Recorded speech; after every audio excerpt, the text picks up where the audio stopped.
Sie war die beste Apache Pilot in der Einheit. Doch ihn Befehl wollt SIs Schweigen bringen. Bis ihn Abzeichen aus der Vergangenheit stärker sprach als jede Vorschrift. Die Morgensen durch flutet den gültigen Hänger der Luftwaffenbasis. Rammstein. Reihen von Apache Kampfhubschraubern stehen aufgerät, wie Schlaf und Raubtier aus Stahl und Aluminium. Hauptmann Sarah Weber, 32 Jahre alt. Ein zierlich Frau mit stahlharten grünen Augen, steht vor ihrem zugewesenen Hubschrauber, und beprüft methodisch die Augenkontrollen. Ihr Bewegungen sind präzise, professionell. Die einer Pilotin mit über 1000 Flugstunden in verschiedenen Kampfhubschraubern, Oberst Heinrich Brandt, 55 Jahre alt, girt sich mit schweren, betätigen Schritten.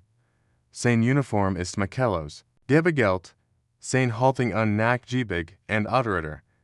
Die Jahrzehnte beim Militär haben tief Furchen in sein Gesicht gegraben, aber sein Augen sind noch immer scharf und wachsam. Hinter im Fulgens wie jung Adjutanten, die Nerves ihr Notiz Block umklammern.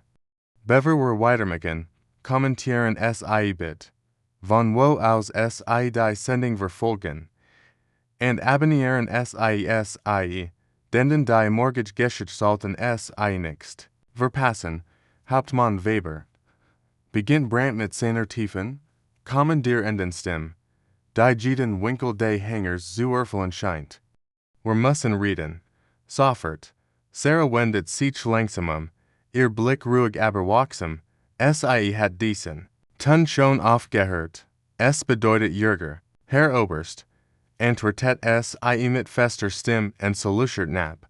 Ich stehe zu Ihrer Verfügung. Brandt mustert Sie von oben bis unten, als würde nach einem Fehler in ihrer Erscheinung suchen. Hauptmann, ich habe schlecht Nachrichten für Sie. Auf sofort sind Sie vom Flugdienst mit dem Apache suspendiert. Die Wort treffen Sarah wie ein Schlag. Ihr Augen weiten sich unmerklich, aber Sie behält ihr militärische Haltung bei. Darf ich fragen, warum, Herr Oberst, Brandt verschränkt die Armevio der Brust, neue Direktiven von ganz oben. Frauen sind für diese Art von Maschinen nicht geeignet. Zu emotional, zu unberechenbar. Sie werden auf morgen auf Transporthelikopter umgeschult. Sarah spürt, wie die Ungerechtigkeit wie Gift durch ihre Dern flieht. Sie hat jahrelang hart gearbeitet, sich ihren Platz als Apache-Pilotin zu erkämpfen. Stunden im Simulator, perfekt Beurtungen in allen Flugtests, 3 Auslandseinsatz mit Tadellesem Dienst, und das alles soll plötzlich nichts mehr wert sein. Herr Oberst, mit allem Respekt, sagt Sie und ihr Stimme zittert leicht wie unterdrückter Wut, meine Leistungen sprechen für sich. Ich habe noch nie einen Fehler gemacht, der auf mein Geschlecht zurückzuführen war. Ich bin ein der Besten. Pilotinnen in diesem Geschwader. Brandt winkt abflug auf. Das ist nichts zur Diskussion. Hauptmann. Befehl sind Befehl. Sie werden sich fügen. Oder Sie können ihr Karriere gleich vergessen. In diesem Moment betritt Hauptmann Markus Klein, den Hänger. Klein ist Sarahs College und heimlicher Bewunderer. Ein erfahrener Pilot, der Sarah schon auf dem Einsatz erlebt hat. Sieht sofort, dass etwas nicht stimmt. Entschuldigen Sie die Strang. Herr Oberst, sagt vorsichtig, ist alles in Ordnung? Alles, bestens, Klein, antwortet Brandt schroff. Hauptmann Weber wird auf sofort auf Aufgaben versetzt. Das betrifft Sie nicht. Klein blickt Sarah fragend an. Die mit einem kaum merklichen Kopfschütteln zu verstehen gibt, dass nichts eingreifen soll. Verstanden, Herr Oberst, sagt Klein, aber sein Augen werten, dass die Situation für falsch hält? Sarah, nimmt ihren Helm und ihr Handschuh vom Hubschrauber. Wann soll ich mich zur Umschulung melden? Frag Sie mit beherrschter Stimme. Montag, 0800 Hangar 3, und Weber, fügt Brandt hinzu. Kein Wort darüber zu ändern. Das ist ein Befehl. In der Offiziersmess sitzt Sarah später am Abend allein an einem Tisch in der Ecke und stockert lustlos in ihrem Essen herum. Die Nachricht hat sich trotz Brandts Schweigeverbot bereits herumgesprochen. In der Armee bleiben solche Dinge nie geheim. Markus Klein setzt sich zu ihr, gefolgt von Hauptmann Anna Müller, der Wetterofficerin, and Oberleutnant Tom Fischer, einem der jüngeren Piloten. Das ist ein Skandal, sagt Anna leise und blickt sich Objemen zuert. Du bist die beste Pilotin, die wir haben. Besser als die meisten Männer hier. Tom nickt zustimmend. Ich war bei deinem letzten Bunksflug dabei. Perfekt Landung bei Windgeschwindigkeit, bei denen ich nichts mal starten würde. Sarah schüttelt den Kopf. Es ist vorbei. Brand hat entschieden. Und gegen den Oberst gibt es kein Argument. Markus büht sich vor. Like Docs. Erinnerst du dich in die Geschichte mit Major Hoffmann Viors, Jahren? Der wurde auch ungerechtfertigt degradiert. Bis die Wahrheit ans Licht kam. Das war etwas anders. Wendet Sarah ihn. Hoffmann hat Beweis für Korruption. Ich habe nur mein Geschlecht gegen mich. Anna grieft über den Tisch und berührt Sarahs Hand. Manchmal ist das Geschlecht genig, Ungerechtigkeit zu beweisen. Besonders wenn es von oben kommt. In dieser Nacht liegt Sarah wach in ihrem Bett in der Offizier Sunnerft. Durch das kleine Fenster kann sie die Silhouetten der Hubschrauber am Mondlicht erkennen. Ihr Apache steht dort draugen, und morgen wird ein anderer Pilot entfliegen. Der Gedenk ist glch.am nächsten Morgen, worin Sarah sich widerwilliger Skilling begeht. Entdeckt Markus etwas Interessantes, durch sich die Personenakten, eigentlich verboten, aber seine Verbindungen zur Verwaltung glichen SM, was a fein det. Last in auf Horschen. Sarah Weber ist nix nur ein hervorgen Pilotin. Sie ist die Tochter von Oberst A.D. Friedrich Weber, einem Kriegshelden, der vor 20 Jahren bei einem Einsatz in Afghanistan gefallen ist. Mehr noch, Friedrich Weber war mit einem der ältesten Tapferkeitsorden ausgezeichnet worden, dem Ehrenkreuz der Bundeswehr in Gold. Markus weiß, dass dieses Abzeichen nix nur eine Auszeichnung ist. Es ist ein Symbol, das selbst die ältesten Offizier respektieren müssen, aber warum weiß Brandt nix staven, oder weiß es docs und versteht es bewusst. Recherchiert weiter und findet heraus, dass Friedrich Weber und Heinrich Brandt einst zusammengetan haben. Mehr noch, es gibt Hinweis darauf, dass zwischen den beiden eine Art Konflikt bestanden haben könnte. Ein Konflikt, der nun möglicherweise auf die Tochter übertragen wird. Markus beschließt, Sarah zu finden und ihr zu erzählen, was entdeckt hat.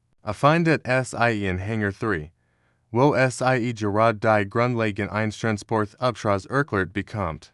Eine Demütigung für jemanden mit ihrer Erfahrung. Sarah flüsterte, als der Ausbilder Kurs den Raum verlässt, wir müssen reden. Ich habe etwas über deinen Vater herausgefunden. Sarah blickt ihn überrascht an. Meinen Vater, was hat damit zu tun? Markus erklärt Sarah, was entdeckt hat. Die Information trifft sie ein Schlag.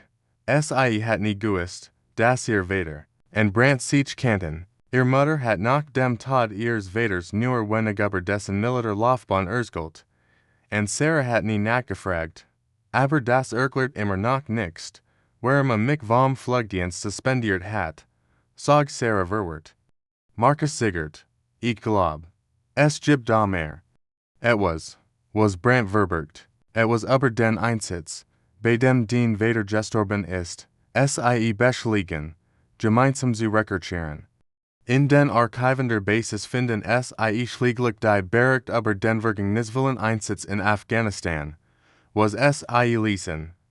Last, ihr Schildern, Friedrich Weber starb, als freiwillig eingefgerliche Rettungsmission flog, verwundet Soldaten zu bergen. Einer der Soldaten, die rettet, war ein junger Leutnant namens Heinrich Brandt, schuldet der etwas, sagt Markus leise. Brandt verdenkt deinem Vater sein Leben, und jetzt behandelt dich so.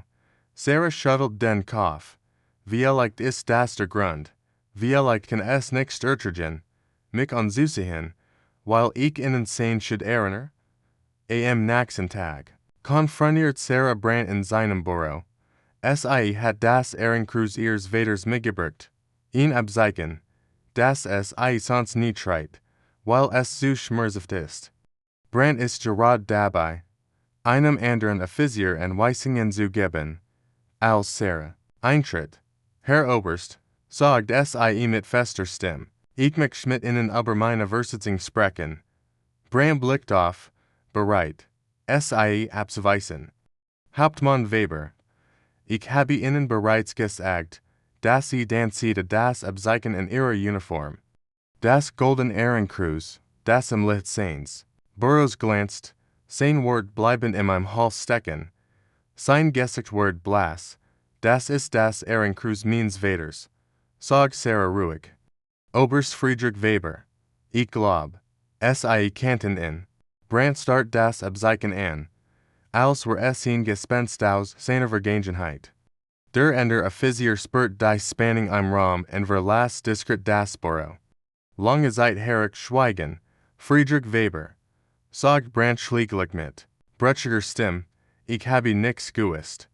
Ich habe nix gewusst, dass sie seine Tochter sind. Sinkt in seinen Stuhl. Plötzlich mir gealtert. Ihr Vater hat mir das Leben gerettet, und das von 3 anderen Soldaten. Sarah setzt sich ebenfalls, das Abzeichen noch immer in ihrer Uniform. Warum haben sie mich dann vom Flugdienst suspendiert? Warum dies Ungerechtigkeit? Brandt rebt sich die Schaffen. Weil ich kein Feigling bin, weil ich jeden Tag mit der Schuld lieb, das an meiner Stelle gestorben ist, weil ich es nicht ertragen kann, dass seine Tochter genauso mutig ist wie und dabei ihr Leben riskiert. Das ist nicht ihre Entscheidung. Antwortet Sarah sanft aber bestimmt. Mein Vater ist gestorben, damit Menschen wie sie leben können. Aber ist auch gestorben, damit Menschen wie ich die Freiheit haben, das zu tun, was wir für richtig halten. Sie nehmen mir nix nur meinen Beruf weg. Sie nehmen seinem Opfer die Bedeutung. Brandt schaut sie lange an. In ihren Augen sieht nix nur ihre eigene Entschlossenheit, sondern auch den Mut ihres Vaters. Sie haben recht, sagt schließlich, ich habe ihnen in seinem Andenken Unrecht getan. Steht auf und geht zum Fenster, blickt hinaus auf den Hänger, wo die Apaches stehen. Ihr Vater hat gewollt, dass sie fliegen. Hat gewollt, dass sie das tun, was sie am besten kennen, wendet sich wieder zu ihrem. Die Suspendierung ist hiermit aufgehoben. Sie sind auf sofort wieder zum Flugdienst zugelassen. Ein Woche später steht Sarah wieder vor ihrem Apache. Das Morgenritual der Kontrollen kommt ihr wie ein Rückkehr nach Haus. Marcus, Anna und Tom sind gekommen, ihren ersten Flug nach der Suspendierung zu begleiten. Wie fühlt es sich an? Fragt Anna, wie ein Wiedergeburt, antwortet Sarah und lächelt zum ersten Mal seit Wochen. Wie ein neuer Anfang. Brandt erscheint im Hangar, aber diesmal nichts mit der Autoritwen Ausstrahlung von früher. Wirkt nachdenklicher, fast bescheiden. Hauptmann Weber, sagte, einen guten Flug, und danke, wofür, Herr Oberst, dass sie mir geholfen haben, zu verstehen, was wirklich bedeutet. Ihr Vater rechalt auf sie. Sarah salutiert, aber diesmal ist es nicht der mechanisch Gehorsam eines Unergebenen, sondern der respektvolle Gruß zwischen Kameraden. Danke, Herr Oberst, das bedeutet mir viel. Als sie in den Himmel aufsteht, denkt Sarah an ihren Vater. Irgendwo da oben, zwischen den Wolken und dem endlosen Blau, spürt sie seine Anwesenheit. Das Ehrenkreuz in ihrer Uniform glänzt in der Sonne. Nix nur als Symbol seiner Tapferkeit, sondern auch als Zeichen ihrer eigenen Beharrlichkeit. Der Apache steht her, und mit ihm steht das Gefühl der Gerechtigkeit. Manchmal braucht es nur ein kleines Stück Metall, die größten Hindernisse zu überwinden. Manchmal reicht ein Abzeichen, Einen Oberst mitten im Satzum Schweigen zu bringen und ein Tochter zu ihrem Recht zu verhelfen. 6 Monate später ist zur Staffelführung befördert worden. Es eilt nun ein Team von Apache-Piloten, sowohl Männer als auch Frauen. Die Direktive, die es vom Flugdienst ausgeliehen sollte, wurde nach einer Überprüfung durch das Verteidigungsministerium zurückgezogen. Brandt und SI haben eine Art Frieden geschlossen. Es ist nichts mehr der unergiebige Kommandant von früher, sondern ein Vorgesetzter, der gelernt hat, dass Verführung bedeutet, das Beste in seinen Soldaten zu sein, unabhängig von ihrem Geschlecht. Manchmal, wenn Sarah Benz über die Basis fliegt, sieht SI Brandt am Fenster seines Büros stehen und hinaufblicken. SI weiß, dass nix nur SI sieht, sondern auch die Erinnerungen einen Mann, der Viewers 20 Jahren sein Leben gab, damit andere leben konnten. Das Ehrenkreuzstreit SI noch immer, aber jetzt nix mehr als Last der Vergangenheit, sondern als Bruch in die Zukunft, ein Zukunft, in der Himmel allen gehört, die mutig genug sind, in zu erobern.